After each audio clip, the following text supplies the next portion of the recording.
Hey, it's Wes. And Shonda, and welcome to DinkLife. So we are in the Tonga Room, which is the most famous and arguably was the most popular tiki bar in San Francisco, and it's been that way for ages. We were warned by some people not to come here, that it had sort of gotten out of date and there were better places to go, which is probably true, but we wanted to come here anyway because we love to go to tiki bars. And of course, with this being like a legendary tiki bar, we had to come here. As you can hear, it is thunderstorming right now inside the tiki bar. So it's raining right next to me, actually.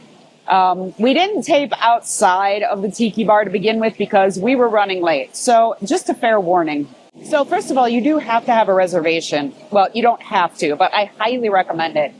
We happened to get a last-minute reservation for 5:30. It's a Saturday night. Oh, this is only open on Thursday, Friday, Saturday, I think. Something like that, yeah. It's only open on the weekends, so you do need a reservation. We had a reservation at 5:30. When we walked by, the standby line out there was like probably 50 people deep, Yeah. I would say, and I'm not exaggerating. So definitely have a reservation. Also, I would say if you're coming, say that you're having dinner because otherwise you won't get a table. There's a little section in the middle where you just kind of stand around and have drinks, which to me is no fun whatsoever. I can stand around in my house and have a drink. So if you come, say you're eating so that you can get a table because we are literally right by the water, which is so cool. But we did order some appetizers.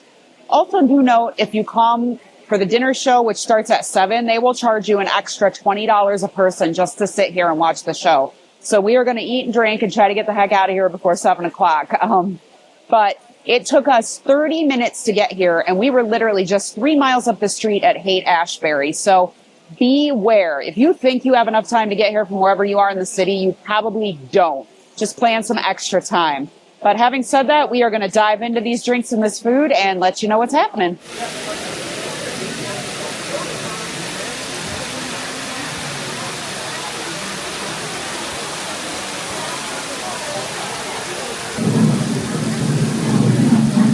So here's a shot of the food menu right here. It's not very cheap, but...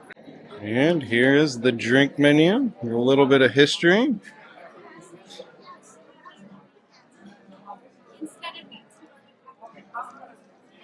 Drinks are about $10 more expensive than most places, I'd say. It's raining now in the Tonga Room. We're sitting right next to the boat here. So I ended up getting the Mai Tai Classic, and Shonda got the Divine Dragon. Divine Dragon. And then we got some edamame and some plantain chips. That's my actual nail. It's crazy. And there's the bar over there. I like that they have like a whole boat mast right there too.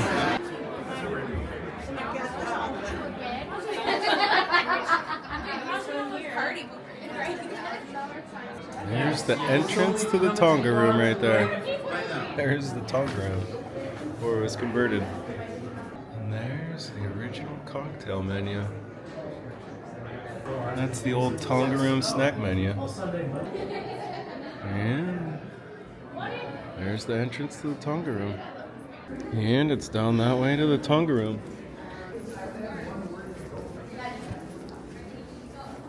So we are walking up to the lobby here to try to find the gingerbread house they have in here. It's a very pretty hotel. This is above the Tonga Room. And here's the lobby of the hotel that the Tonga's in. Pretty impressive. They got this massive gingerbread house in here too. They do have a bar right here in the lobby too. And a massive Christmas tree too. Touches the ceiling. I love they got that champagne fountain up there. And there is the gingerbread house. And the lobby the other way. All right, everybody, so we just finished up at the Tonga Room, and you were there with us, so you saw everything that we saw. Now, of the 3 tiki bars that we have been to here in San Francisco, I would say this was probably our least favorite. It's just because it is a little bit overhyped. It's very expensive. Very expensive. Yeah. It's huge, actually. And if you just want a drink, it's basically standing room only, which for $25 a drink, I think is... Yeah, you can find better places in San Francisco. I think so, too. And I mean, we just go to a lot of tiki bars, and that's why I wanted to check this out. But you can see behind us is the sign, right? It's here on California Street, but the entrance to it is actually right in front of us, and you would miss it because it's for a wellness center. Yeah, it's for like a gym. Yeah, it's for like a gym, but it's inside the Fairmont Hotel. Now, you can probably go through the main lobby, but the side entrance is a really easy, quick way to get to it. So I recommend if you are coming here to go to the Tonga Room, that you come in on this side entrance that we are at right now. That is the easiest way, I think, to get there. And especially at the holidays, because that lobby was ridiculously... It was cool, but it was packed. Yeah, and I did look up this place did open in 1945, and they converted the old hotel's pool into the Tonga Room, which is kind of cool. I mean, don't get me wrong. If you like the Tiki experience and it's just some place that you're dying to check out, you should come. Yeah. But be prepared. But yeah, it's more expensive than Disney's Trader Sam's, which is pricey too. Disney's Trader Sam's is very pricey, but for my money, much I think it's better, yeah. Of the 3 tiki bars that we visited here in San Francisco, my money is on Last Rites. I love that place. That place was awesome. Great. It was really good. One of the best ones we've been to. Now, mind you, we went on a weeknight. There's no telling what it's like on the weekends. It might be ridiculous. Smuggler's Cove was. Obviously, you were with us there, and you saw how ridiculous that got on a weekend night. Again, it was the day after Christmas, so that might have had something to do with it. I don't know how busy it is on a regular Friday. Oh, and I did want to mention one other thing. The Tonga Room, most of the tiki bars we go to don't allow kids into them, other than the Disney ones. This one, it was filled with kids inside. Right. So if you're not into that. Right. Or if you want somewhere you can take your kids, then this is probably a good place to do it. One other thing, which I think I did mention at the beginning, unless you want to pay to park at the hotel, which I'm guessing costs an arm and a leg. Yeah, I have no idea. It seems like a pricey hotel. Yes. Trying to find on-street parking around here is a nightmare. So give yourself an extra at least 10 to 15 minutes, I would say. Yep. If not be driving around for a while. Because you will be driving around for a while, and then you will panic trying to get in here. And when you make a reservation, they do put a $100 reservation fee on your credit card. So if you can't make your reservation, you're kind of screwed. Yep. So just letting you know all of that. Like all the other places. There is a tiki bar by our house where we live that they also take reservations, but it's like $10 a person. Yeah. You know what I mean? So it's like... I think it's 50 a person or something here. Yeah. So like at home, it's like we're out $20 if we don't make it. Yeah. Here you're out $100 if you don't make it. So I don't recommend not making it unless there's like a medical emergency.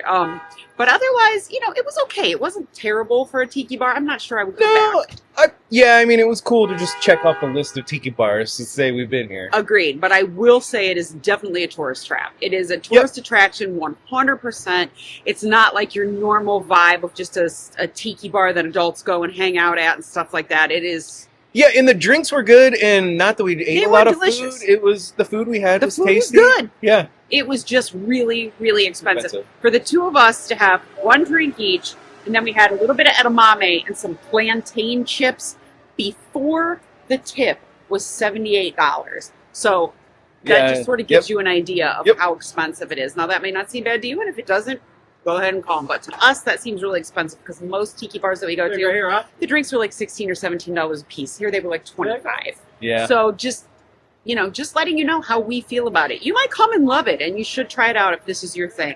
Yeah. But for us, it's probably a one and done, I would say. Yep. But we are super glad that we tried it out. Glad that we were able to get a reservation because honestly, that popped up last minute. And Wes got a text that was like, "Oh my God, there's a reservation." Yeah, you got to use Open Table. I had a bunch of watches on them. Yeah. So it's kind of like if you are familiar with Disney, it's kind of like Mouse Watcher, where you can put a hold on something and say, "Watch this for me." Otherwise, we probably wouldn't have gotten in, or we would have gotten in and it would have been standing room only, and then I would have been pissed. But anyway,